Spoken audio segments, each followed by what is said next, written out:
Bonjour à tous et bienvenue sur le plateau du JT du triathlon, c'est le numéro 34. On va revenir sur tout ce qui s'est passé durant ce mois d'octobre. Mais avant ça, il y a 3 grosses news qui nous tiennent à cœur. La première, c'est du côté des organisations. On est en France, on est du côté d'Embrun. Alors Embrun, pour ceux qui ne savent pas trop le mettre sur une carte, c'est ici. Ils accueillent un XL, un M, il y a un S quand c'est le Grand Prix, il y a un swimrun juste à côté dans le lac de Savines. Il manquerait juste peut-être un cross triathlon et un aquathlon parce que là du coup il y a un L. Alors on ne sait pas trop vraiment si ça va être un format fédéral 3,80-20 ou un vrai half, un 9,90-21 ou une distance un petit peu alternative. On n'en sait pas trop pour le moment, mais en tout cas ce qui est sûr, c'est qu'il va y avoir un longue distance un petit peu moins long que l'Embrunman sur les terres d'Embrun. Deuxième grosse news du mois, c'est à Deauville. Deauville c'est ici, là, ou par là peut-être.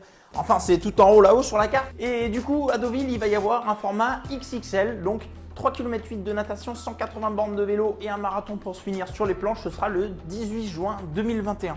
La troisième grosse info, et ça c'est la grosse info du mois, c'est que l'alerte enlèvement de Vincent Louis a été levée, mais on revient là-dessus dans quelques instants. Parce que avant ça, et on est obligé de commencer par ça, ce mois-ci ça a été marqué par la H-Cup du triathlon, la Champions League du triple effort. C'était le championnat d'Europe des clubs de relais mixte à Alhambra au Portugal. Ah donc là, ça te fait un peu l'Espagne comme ça. Le Portugal c'est par là et Alhambra c'est par là.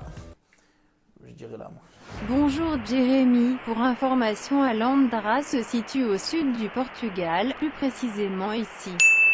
Et là mon coco, tu dégages Mourad Boudjela, les Wenger, tout ça. Là c'est du triathlon et c'est Greg Rouault, hein, tu vois, qui était aux manœuvres avec Cassandre Beaugrand, Aurélien Raphaël, Tom Richard, Christelle Congy. Et sur cette épreuve portugaise, on retrouve également dans le top 10 Metz à la 4e position. Ici Triathlon en 6e position avec notre costaud Hugo Célérier. Et sinon Aurélien Raphaël, on l'a retrouvé, il fête son titre européen.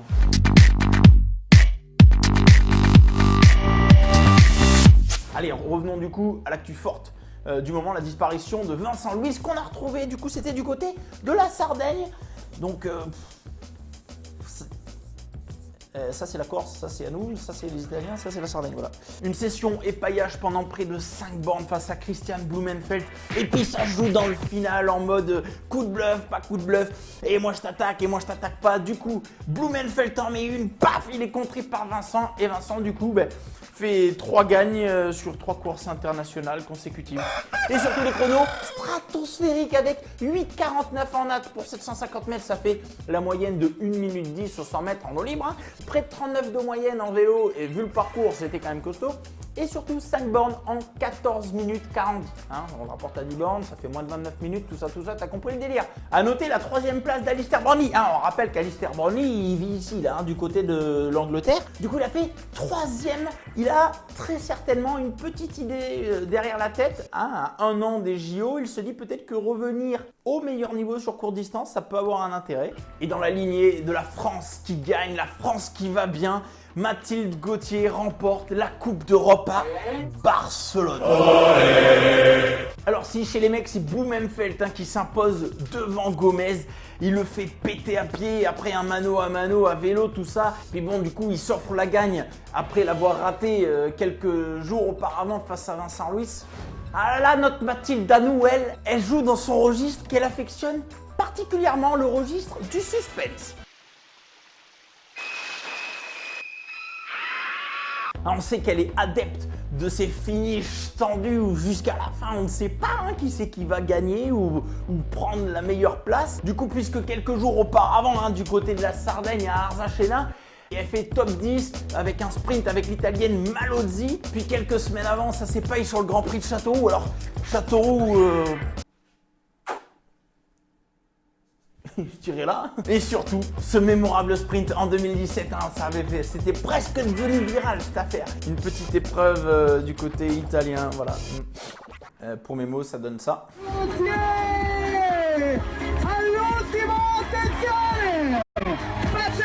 Alors là du coup sur cette épreuve barcelonaise face à Anita Godoy, ça a été un final épique jusqu'au dernier mètre. La distanciation sociale, tout ça, là rien à foutre, c'est pour la gagne. On finit la saison avec ça. Oups, un petit changement de ligne au dernier moment, mais ça va, la photo elle est belle, la photo elle est belle. Et d'ailleurs, on est en direct avec elle. Salut Mathilde, bienvenue sur le plateau du JT du triathlon. Jérémy, salut la chaîne du triathlon, j'espère que vous allez bien. Alors, tu es délibérément adepte de ces finishes tendus un petit peu au sprint.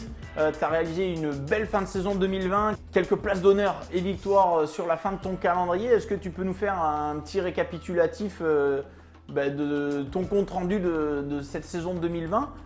Alors oui, c'est vrai que cette année 2020, elle a été marquée par tous ces sprints à chaque fois pratiquement sur chaque course. J'ai fait 9 courses et c'est vrai que j'affectionne peut-être pas forcément particulièrement ces sprints-là, mais bon, en tout cas 2020, ça a été pratiquement sur chaque course où j'ai dû me battre pour la première ou deuxième ou podium ou 10e place. Donc ouais, c'était une année 2020 intense jusqu'au bout, on va dire.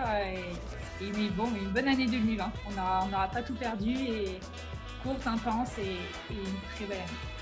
Est-ce que tu peux nous parler un petit peu de tes objectifs pour 2021 dans une perspective où tout se passerait comme prévu, qu'il n'y aurait plus de Covid, etc. C'est quoi tes objectifs? Pour 2021, c'est vrai que c'est difficile de dire un objectif particulier pour le moment. C'est vrai que j'ai à peine de terminer. Mais en tout cas, je veux continuer dans cette dynamique-là, cette dynamique de haut niveau, se rapprocher tout doucement et un peu plus sûrement des top 5, podiums sur Coupe du Monde, toujours continuer cette dynamique-là de haut niveau et c'est ça qui m'anime et qui me fait vibrer pour le moment. Donc ouais, c'est comme ça que je veux continuer. Merci Mathilde, à bientôt sur le plateau du JT du triathlon. Merci à vous. Et du coup, on enchaîne les news courses avec 2 épreuves qui se déroulaient simultanément le même jour avec 5 km de décalage. La première, c'était du côté de Cannes.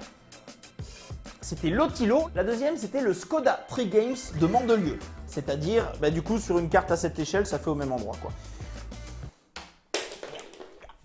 Et sur l'Otilo de Cannes d'abord avec 8 km 5 de natation, 35 bornes et demie à pied, mais surtout une météo de folie par rapport à l'année dernière. Une eau limpide, pas de vagues, un spot magnifique.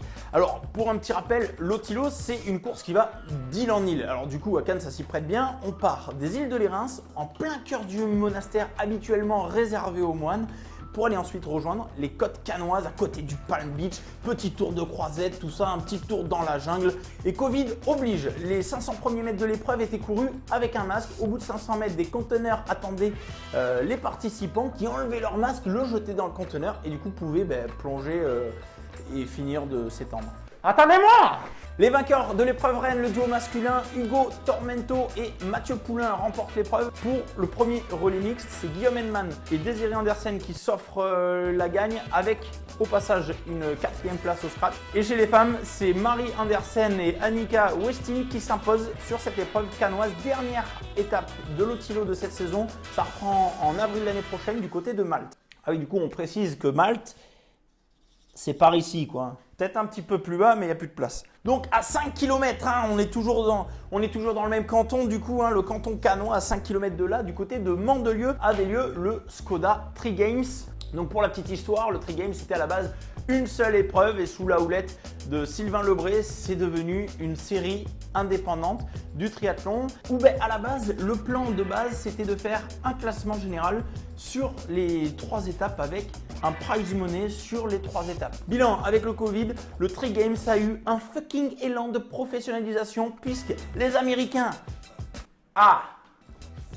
ils sont là-bas. Du coup, ils sont venus à Mandelieu et ils ont ramené la PTO, la Professionnelle Triathlète Organisation. Et alors là, c'est pas pareil les gars. Quand les Américains ils arrivent dans le game, c'est 15 000 balles de grille de prix. Et là, du coup, c'est pas que des rigolos qui viennent. Parce que tu te doutes bien qu'une saison où les athlètes, ils ont pas tous bouffé à leur faim, 15 000 balles de grille de prix, ça fait venir du monde. Alors chez les hommes, c'est notre belgeo-franco-italiano-américain Rodolphe Von Berg qui remporte l'épreuve devant l'allemand Justus Nischlag. Et puis 3e, c'est Boris Stein, également allemand. En 4e position, c'est Dylan Magnin. Et en 5e position, c'est notre Little Rocket gros mollet Romain Guillaume qui vient chercher ce top 5. Chez les femmes, c'est Anne Hock qui confirme son amazing forme du amazing moment sur cette amazing course. Amazing race, amazing atmosphere, amazing weather. du coup devant la Suissesse, hein, la Suisse ça doit être par là, Emma Bilham qui du coup fait deuxième. Troisième c'est la Française Justine Mathieu devant Jeanne Collonges et Charlotte Morel, l'homonyme de Kevin Morel. Et du coup on retrouve Justine en direct. Salut Justine, bienvenue sur le plateau du JT du triathlon. Félicitations pour cette saison de révélation 2020, tu as sacrément tiré ton épingle du jeu. Tu gagnes le 70.3 des Sables d'Olonne, tu fais vice-championne de France. Là, tu rentres un podium sur une course au milieu de triathlètes de renom. Est-ce que tu peux revenir un petit peu sur cette saison 2020 ? Bonjour à tous. C'est vrai que la saison s'est plutôt bien passée, notamment avec la victoire au Sables d'Olonne qui était quand même assez inattendue. Donc, c'est vrai que la saison 2020 a été vraiment, on peut dire, excellente pour moi. Donc voilà, donc c'était vraiment satisfaisant de pouvoir réaliser de tels résultats cette année. Alors un conseil pour nos télé-triathlético-spectateurs qui nous regardent, si tu me permets l'expression, tu es passé rapidement de l'ombre à la lumière. Est-ce que tu as un conseil à leur donner pour passer un cap comme ça rapidement dans leur entraînement ou leur préparation ? Oui, bien sûr. Mon conseil, c'est d'abord la patience. Parce qu'il ne faut pas griller les étapes. Je pense que vraiment, ça, c'est important dans le triathlon, augmenter son volume progressivement. Et puis, je pense que rien n'est impossible, donc la chance est pour tous. Merci pour ta dispo, Justine. À bientôt sur le JT du triathlon et la chaîne du triathlon. Salut. Alors juste pour finir, du côté des courses, du côté de Saint-Raphaël, hein, qui est à côté là, c'est le fief des courses ici. Hein. Donc petit fail du mois de la mairie raphaëloise qui a annulé le triathlon de Saint-Raphaël sans en prévenir les organisateurs l'ayant appris sur la page Facebook de la mairie de Saint-Raphaël. Alors là, j'ai dit bravo. Les attaques personnelles aux politiques, c'est cadeau. Le gars aura quand même eu 6 jours pour découvrir la nouvelle que son épreuve est organisée et prévenir tous les athlètes. Large. Et tant qu'on est à parler du calendrier et des courses, le mois prochain, le 6 décembre, aura lieu la finale de la PTO, la Professionnelle Triathlon Organisation, hein, qui était à Mandeleu, qui du coup repart aux US. Hein. Ce sera à Daytona sur le circuit automobile avec un classement général final qui sera récompensé pour 150 000 $. 1 150 000 1 150 000 $.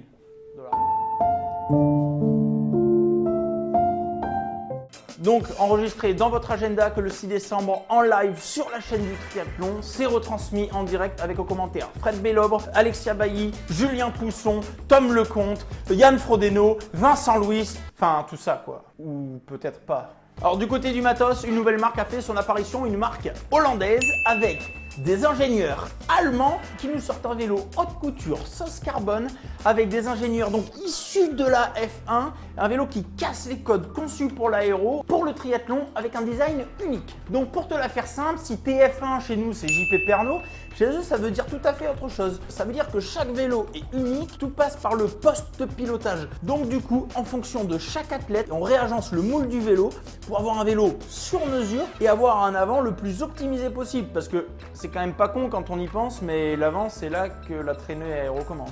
Chez les constructeurs Trek et Canyon, on a dévoilé les nouvelles versions des vélos aéro du moment. Le Madone est annoncé plus léger et plus confortable que son prédécesseur, alors que l'Aérode de chez Canyon vient d'être dévoilé et s'offre un petit relooking sacrément efficace.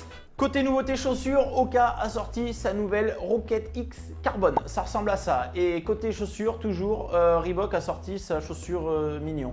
Ça ressemble à ça. Et côté matos néoprène, la marque Debord vient de sortir une combinaison spéciale eau froide qui permet de nager dans des eaux à partir de 6 degrés sans avoir froid ou presque pour la modique somme de 1 400 €. Alors, et ça me permet de rebondir sur ce genre d'épreuve à la vraiment créative du coup, les championnats de France de natation en eau gelée hein, qui se dérouleront à Samoins les 6 et 7 février prochains. Alors, l'avantage d'une eau gelée, hein, c'est que le Covid, il va pas résister là. Et tant qu'on est dans le registre des défis, il y a eu un défi qui a fait un petit peu parler ce mois-ci. C'est Lionel Sanders qui s'est attaqué au record de l'heure sur piste. A noter que le Canadien avait monté pour l'occasion un braquet de minime 1, hein, un 61 comme plateau et un 13 comme pignon.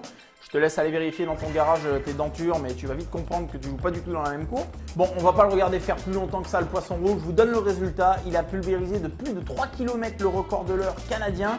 Comme quoi Zwift, ça débloque. Alors côté record perso, on attendait le mois dernier une éventuelle officialisation de ce record. Bilan, ça restera du off. Ivan Jaric est donc offert le record de France non officiel sur distance half en 3h37 minutes et 15 secondes avec 22 minutes en natation, 1h58 et 6 secondes en vélo, soit 45,7 de moyenne. Et il s'est un petit peu écroulé sur le semi en courant en 1h16. Et enfin, puisque c'est le mois de tous les records, Benjamin Choquer a pulvérisé son record perso sur semi en 1h01. En 1h1:32 et en nine. Ouais, parce que maintenant on doit préciser. Alors ça c'était tout pour les news du moment et puis le confinement acte 2, ça y est, ça redémarre et du coup sur la toile ça redémarre aussi. Entre ceux qui ont voulu rallonger un petit peu avant ce confinement et puis ceux qui sont ça y est confinés, c'est le meilleur du pire sur la toile, c'est le zapping du triathlon.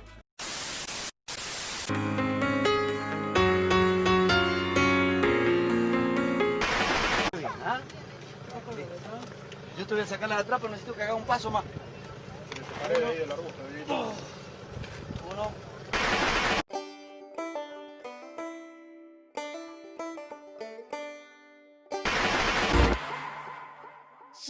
If you don't like the way I talk, then why am I on your mind? If you don't like the way. Voilà, c'est tout pour ce JT numéro 34. On se retrouve le 6 décembre sur la chaîne du triathlon pour le live de la finale de la PTO sur le Challenge Daytona. Et on se retrouve sur le JT du triathlon pour la chanson de l'année. Ce sera la deuxième quinzaine de décembre. On vous prépare ça, vous allez voir, c'est aux petits oignons, quoi. Pour être sûr de ne pas la rater, pensez à vous abonner sur Facebook, Instagram et YouTube. Et puis, on se retrouve dans un mois. Allez, ciao, ciao. Salut, bye.